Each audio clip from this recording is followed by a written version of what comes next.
Hallelujah.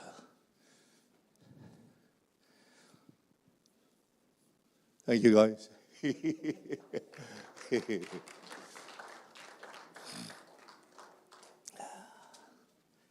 Amen. It's nice to be home. Praise God. You want to say something? No.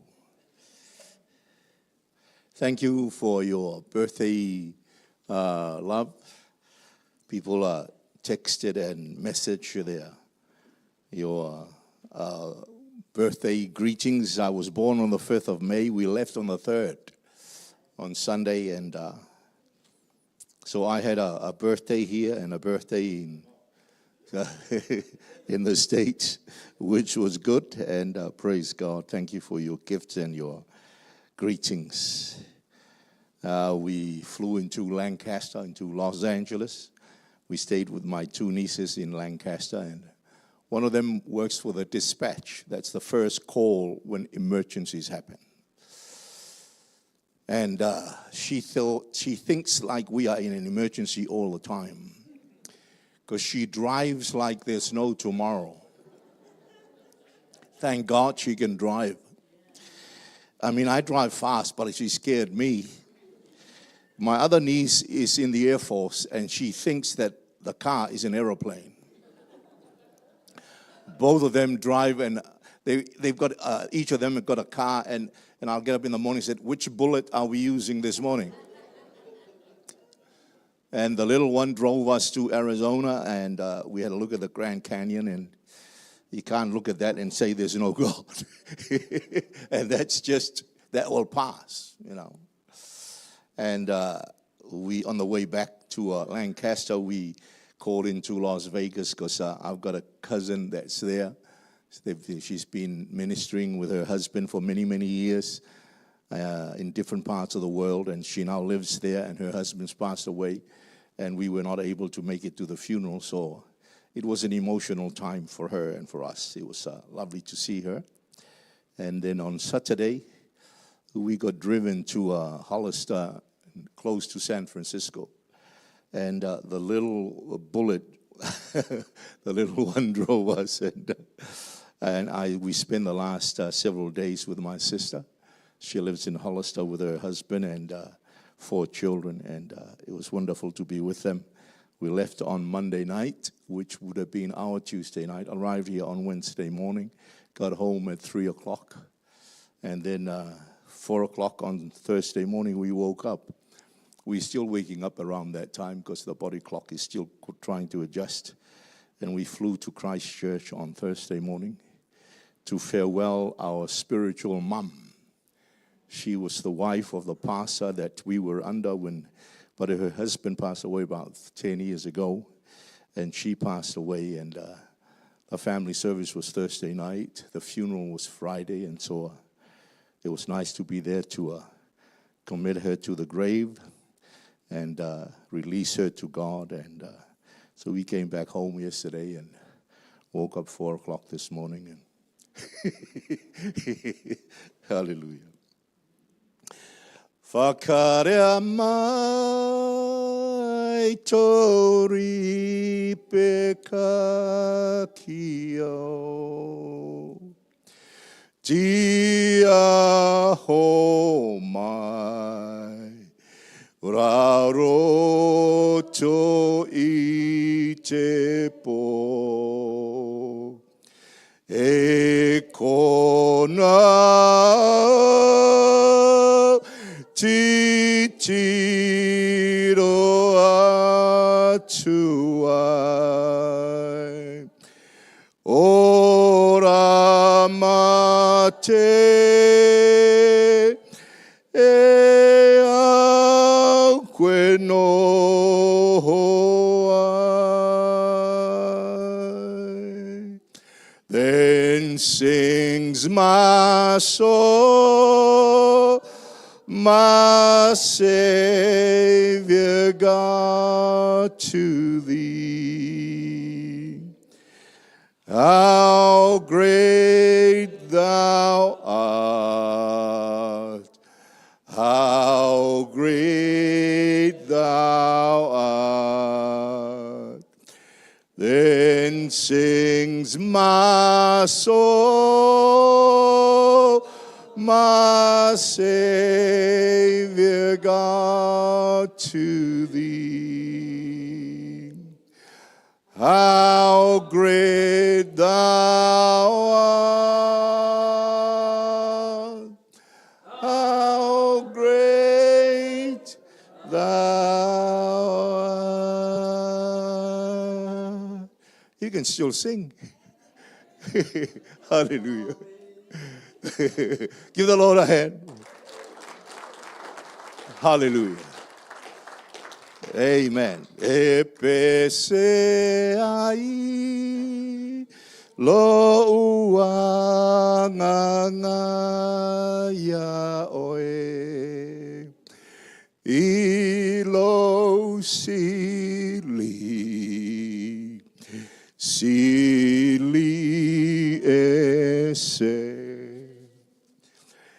𝚘𝚙𝚢𝗟 𝚘𝚙𝚢𝗟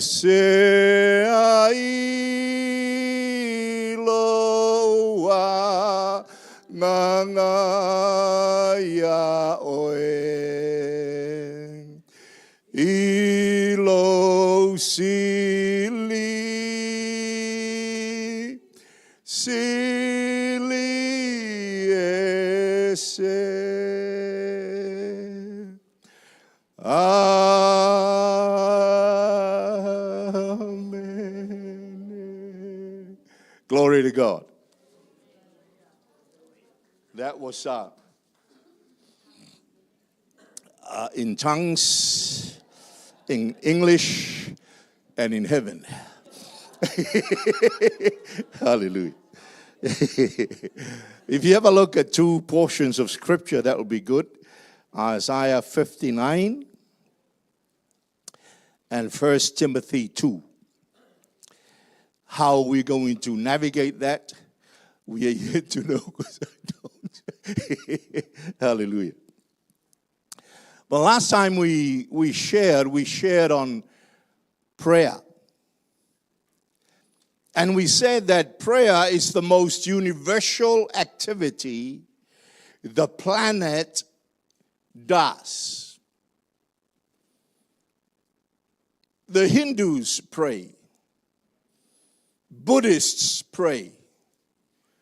Muslims pray. Satanists pray. Christians pray. Paul prayed and Jesus prayed. And it's like it doesn't matter what faith you are. Everybody, regardless of their faith persuasion, prays, because there's an inborn thing in the man's heart, in the heart of the human being, to be connected to something divine, to be connected to a deity. And that's inborn. Sometimes we connect to the wrong deity, but God has put eternity in the heart of the human being. And even the guy, the beggar on the street, and the guy that is anti-Christ and anti-gospel, there is still something inside of him that says, there is something outside of me. So a lot of people pray. Just because you come to church, it does not mean you're the only one that prays. Why do I pray? I pray because I'm a man in need. I need water, I need food, I need clothes, I need to breathe. I need everything. And I can't create things for myself. So I need to pray because I'm flooded with needs. Give us this day our daily bread. Now, just because you got food in the freezer does not mean you don't need daily bread. Sometimes in the way that we live, we hoard up food so that we don't pray, give us this day our daily bread. But the reason that you need to pray is because daily you need to lean on Him who is able to do for you like no one else can. So I need to pray because I'm a man in need. I need to pray because I need to connect to the source of my life. the source of my breath, the source of everything that I have. In him we live, in him we move, in him we have our being. Don't be too arrogant to think that you can do it on your own. In him, it's in him that we live. And the Bible says, whether you live for him. Whether you die for him. Whether you live therefore or die. Hello? You may have $1 million in the bank and 15 million in your petty cash. But you need him. Hallelujah. So I pray because I need to connect to the source of my life. All good things and all perfect things come down from the Father. They come down from the Father of lights, in whom there is no variableness, neither shadow of turning. But everything come down. Savior came down. Why? Because there's no answer in this planet. This is a death planet. We've had more brains, we've got more PhDs now, and more problems. Now we teach at school what God destroyed Sodom and Gomorrah for. That's crazy. So I pray because I need to know that my source is not within me. It's from him, it's of him, and to him are all things. And I need to pray. I need to pray because I need to acknowledge the creator of my life, the one that created me, that created all things. And we said last time, I'm just recapping what I said last time, that God created all things, but not all things were created the same. Hallelujah. You were created differently. You were not spoken into life, even though you were, in a sense. You were fashioned, and then God hunged you. Don't blame the Maoris for hunging one another. God was the first one that hunged. And he hunged a clump of dirt. And that clump of dirt became a living soul. Hallelujah. When you die, the elements of your life go back to where they came from. So the dirt body goes back to the grave, but the spirit that came from heaven, that breath, that spirit, that unseen part of you goes back to God. It doesn't go to Buddha. It doesn't go to Muhammad. It doesn't go to China, to Confucius. It goes back to God. It doesn't go to Russia, to Lenin.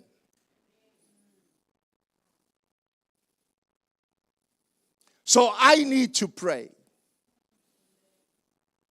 I need to pray because of me. I need to pray because of my family. I also need to pray because others need me to pray. They may not appreciate that. They may not ask me for that. But the planet needs prayer. And I pray because others need prayer. They may despise my God and don't tell me to pray for them, but they don't know that they need my prayers. And I need to pray because others need me to pray. Hallelujah. And then we talk about the prayer meetings that we have and the church has, not just our church, but the church. And what the great Leonard Ravenhill said about the prayer meeting. He said, the popularity of the church is determined by the crowd that come in the morning service. I think as a church, we're pretty popular in that sense. And then he says, the popularity of the pastor determines the crowd that don't come, that determines the crowd that come at night, the night service. Now, we haven't had a night service since COVID. So don't worry about the popularity of the pastor. It's not even there. But the popularity of Jesus Christ is determined by the crowd that come to the prayer meeting. And if what he said is true, which it is, then the least popular one is the one that we pray to. You need to think about that, and I need to think about that. Because most of our time, we are guided by our bodies. How many know that every single human being needs an extra 5 minutes sleep in the morning? You wake up in the morning, and then you wake up 2 hours later and you wish you, never mind. Hallelujah. But I pray because people need prayer. So if you have a look at, what did we say? Isaiah 59. Isaiah 59. Let me find it. I asked you to find it and I haven't got it. Isaiah 59. I won't read the whole thing, even though it'll be good to read it so that you can get a context of what I want to say. But let's start with verse 14. Justice is turned back. Politically, academically, whatever, justice is turned back. Righteousness stands afar off. For truth is fallen in the street, and equity cannot enter. So truth fails, and he who departs from evil make himself a prey. You live right, you are the prey. You depart from evil, you are the one that's supposed to be evil. We call good evil and evil good now. Justice has fallen, truth has fallen. We don't even know what truth is. We got a media that's so biased, and many times they misreport a lot of things, and then they apologize because they know very well they were reporting a lie and making it a truth. And half of New Zealand watch that media, and they say they think it's true. Truth has fallen in the streets. There's no justice in the land. What does God say? He'll love, do justice, love mercy, walk humbly. Humility, even in our government, is not even there. You're supposed to walk humbly with God, not arrogance. So sometimes when we are clever in the things of God, we get arrogant.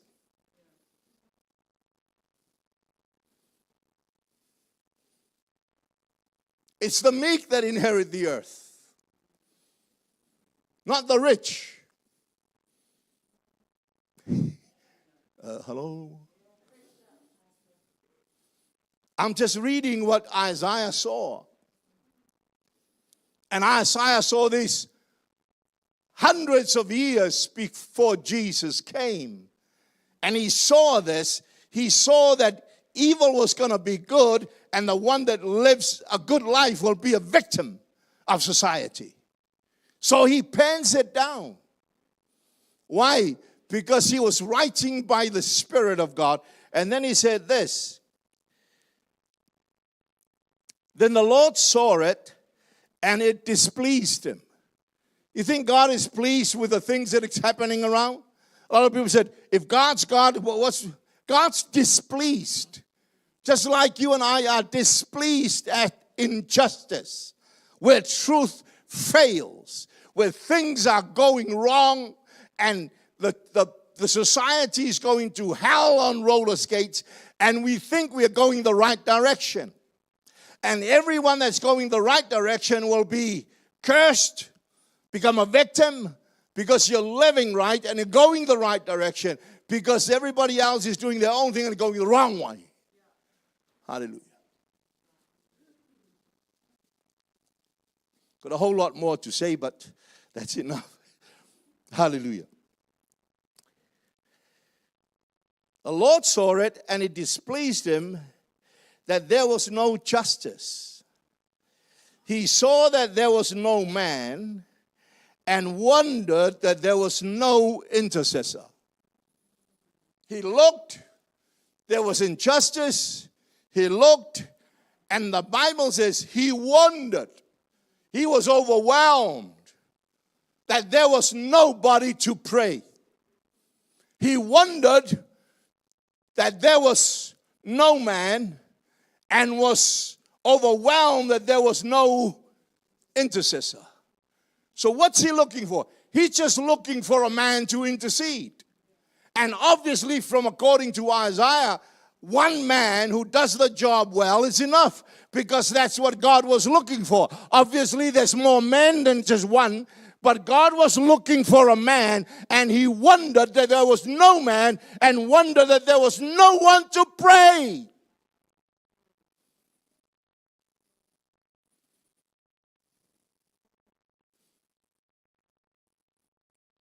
Very quiet.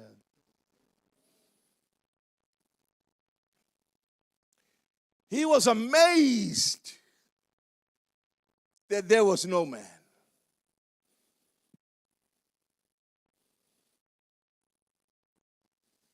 Hallelujah.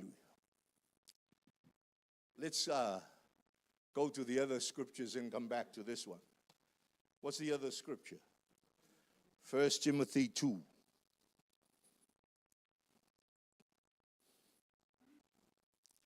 Timothy 2.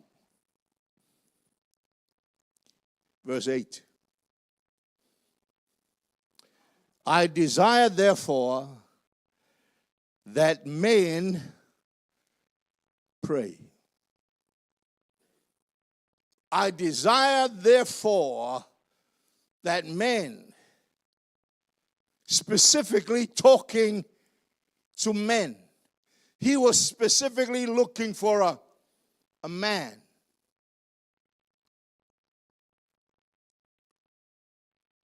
God has made men responsible for the church, responsible for their homes, responsible for society. Why not women? Well, women are doing a far better job than the men.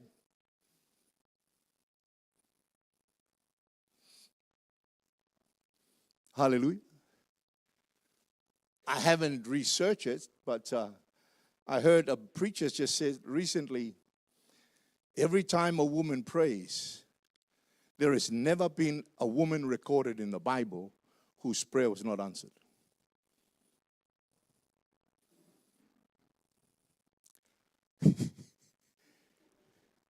But men, God was not looking for a woman. God was looking for a man. And here the Bible says, God desires that men pray. Pray when? And pray where? Let's read that. And then we'll go back. We'll just flip, flop, flip, flop, flip, flop. Okay? I desire, therefore, that men pray where? Everywhere. Lifting up holy hands without wrath or doubt. Men pray everywhere. In your car, at home, at work, at the prayer meeting, lifting up holy hands.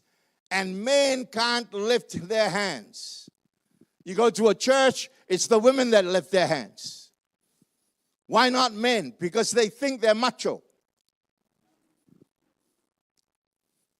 The other thing is, men think that their hands are unclean, because the Bible says, lift up holy hands, and most men's hands are not holy. And if they were, they don't know that they are holy. Their hands are unclean because they lash out, they say things, and they use their hands wrongly. Lift up holy hands without wrath. What does that mean? No anger. There's such a lot of anger in society today, And most of it comes from men. Men are angry. They are angry at their wives. They are angry at their kids. They are angry at the teachers. They are angry at the schools. They are angry. They are angry. They are angry. Well, the Bible says, lift up holy hands without anger, without wrath.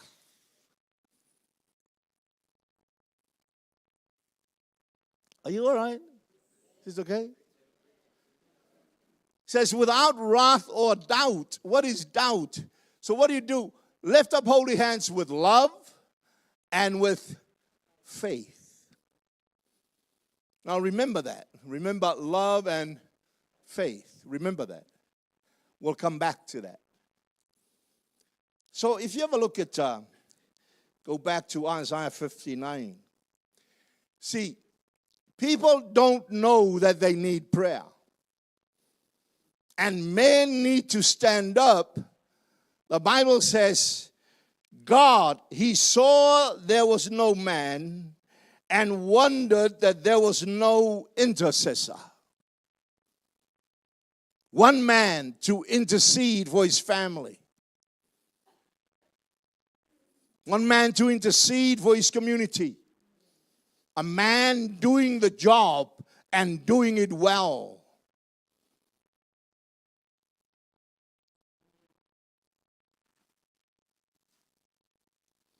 Are you okay? Then he says this, therefore, what do you do with the therefore?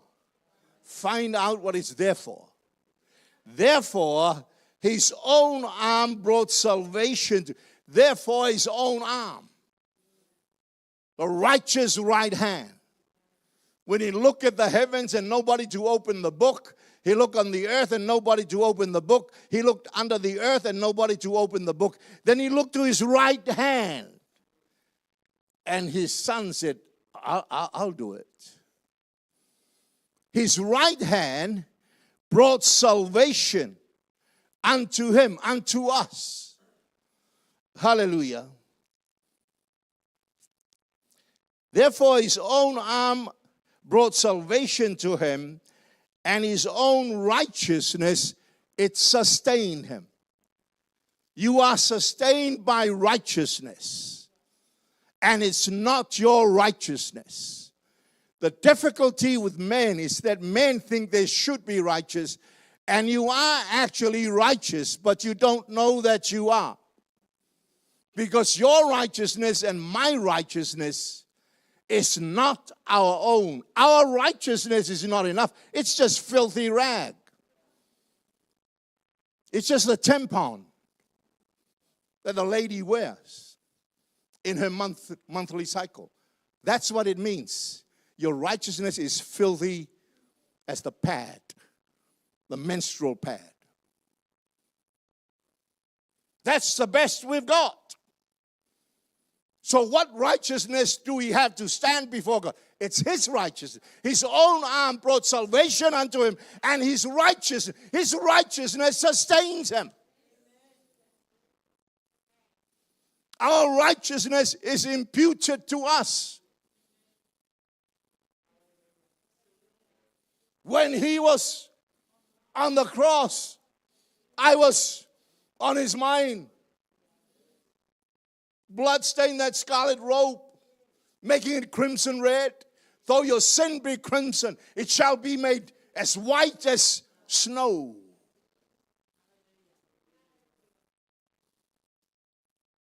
So when we come to church, we need to know what belongs to us.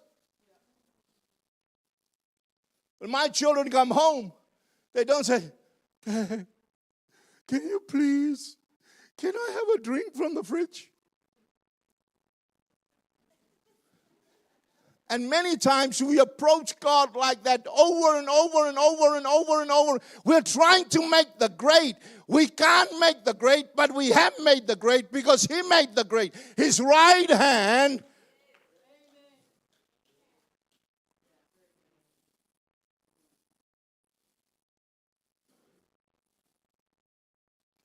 Hallelujah. Let me read it a little bit more. Are you okay? For he put on righteousness as a breastplate. Where is that found? Ephesians. He put on righteousness as a breastplate. It covers your heart. Hallelujah. And a helmet of salvation on his head. He put on the garment of vengeance for clothing and was clad with zeal. Zeal as a cloak. He had zeal. He was cloaked with zeal. Most of us, when we come to church, there's no zeal. The zeal of God's house has consumed me. The zeal of God's house. He was clad with zeal as a cloak. That's why I said, did you hear what I said this morning? Maybe you didn't. I said, hug the one next to you, give them a hug, or pull their hair. Why? They need attention.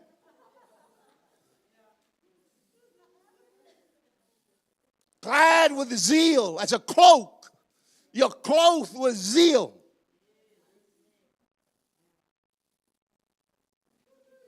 What are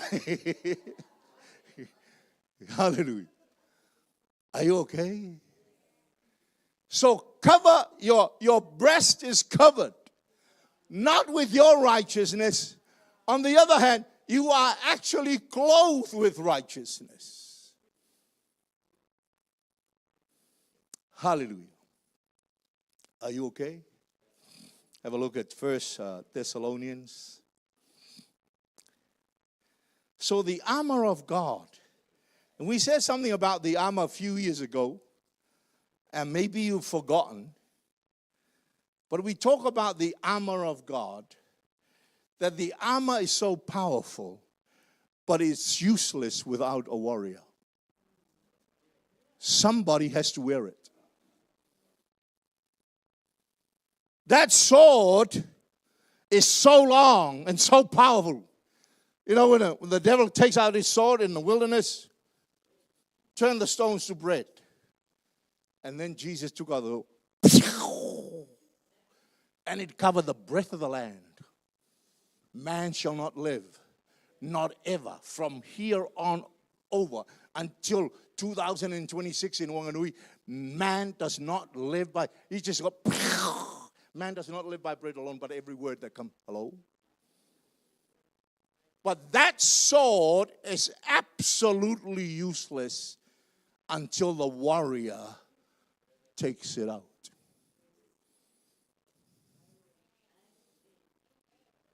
You need to wear that armor because it's given to you that, hallelujah, be clad with zeal as a hallelujah. I make all the sounds. Are you okay? Glory to God. If we could just turn up and pray that way.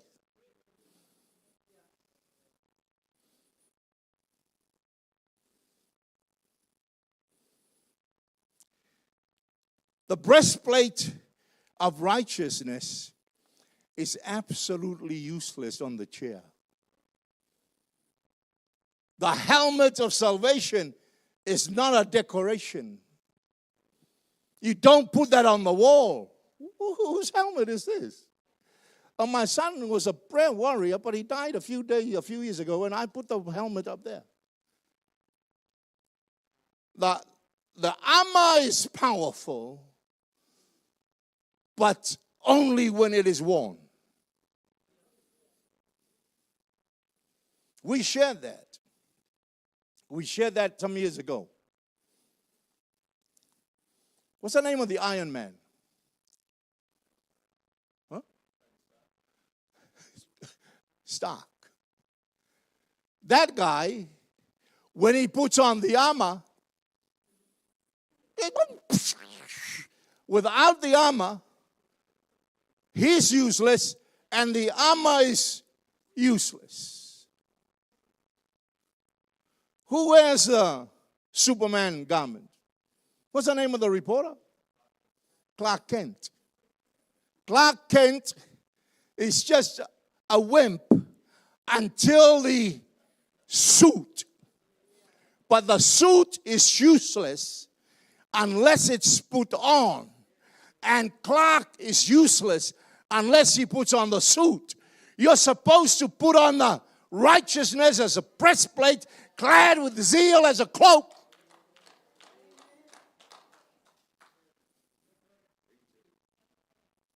You like this? Hallelujah.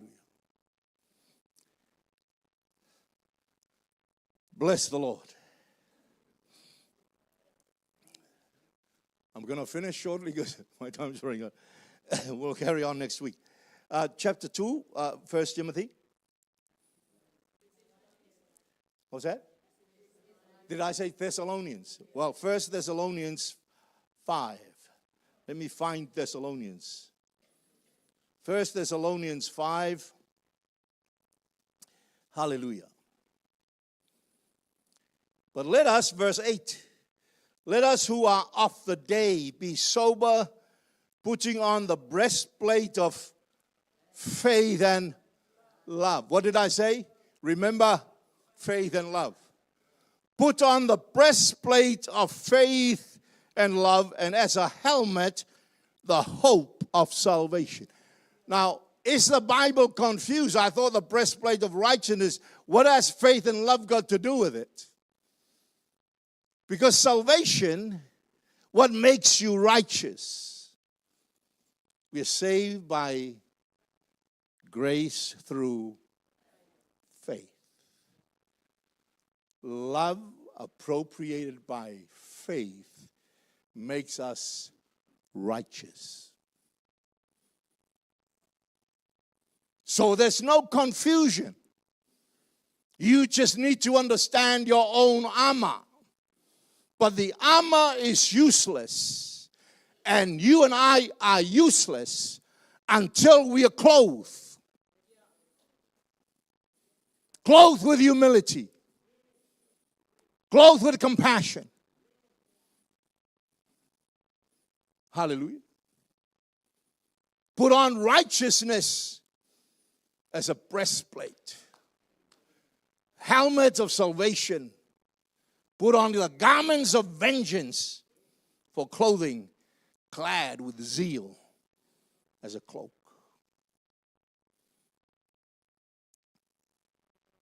When Adam and Eve fell, they died. That's what the Bible says. The day that you sin, you shall die. But they didn't die physically, but something died. What saved them? The garment. God killed a lamb and clothed them with garments. Fig leaves is not good. Don't cover yourself with fig leaves. You're covered with the skin of the sacrifice. His name is Jesus Christ. We are covered by the righteousness of that sacrifice. And that, hello? Say amen. So, 1 Timothy 2, and then we'll close.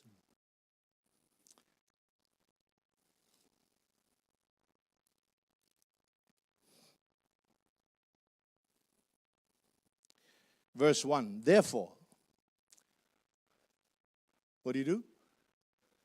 Find out what is therefore. Therefore, I exhort first of all that supplications, prayer, intercessions, and giving of thanks be made for how many men? That means even though they hate us, they still need our prayers. And we are instructed to pray.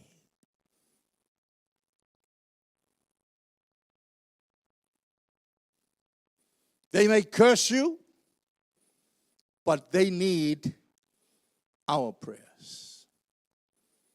They're supposed to love everybody, and some people are hard to love.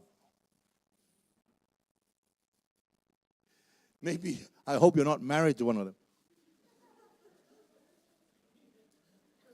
Some people are hard to love, but we are instructed to pray for all men, wearing as a breastplate love and faith.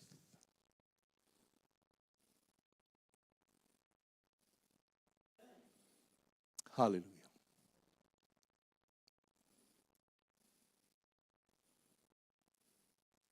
God is looking for you. Would you take up the challenge and put on righteousness and be clad with zeal as a cloak? Because God is actually looking for you. He said he was surprised that there was no man. And he wondered that there was no intercessor. Would our men rise and be intercessors? Would our women rise and be intercessors? But that's a challenge for you and I. If you are the one to put your hand up this morning, then I want you to come and stand here. Because this work will never last without your prayers.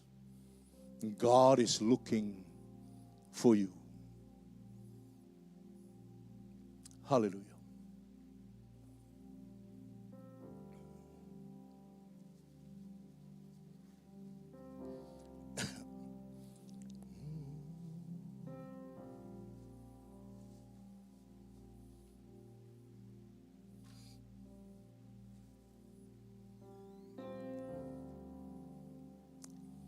You don't need to read another book on prayer.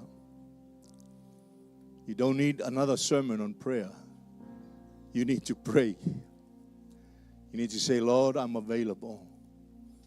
Let me be one. Your family needs your prayer. Your society, your community needs your prayer. You need the prayer. Hallelujah. Thank you, Jesus. Hallelujah. Give me an E.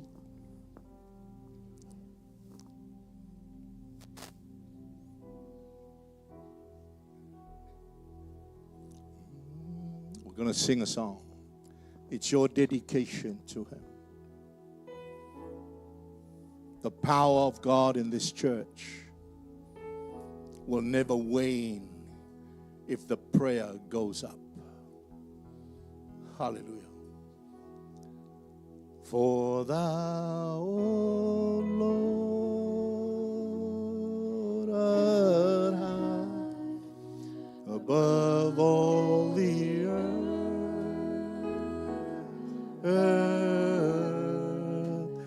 Thou art exalted high above all God.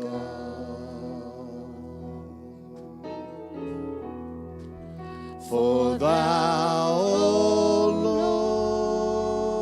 Lord, art high above all the earth.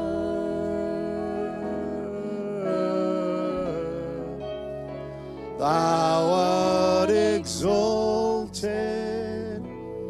high above all God. I exalt thee. I exalt thee.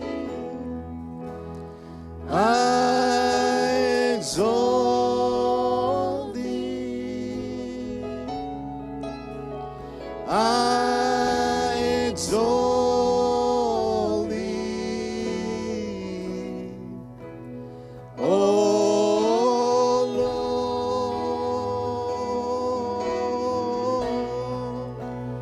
I exalt thee. I exalt thee.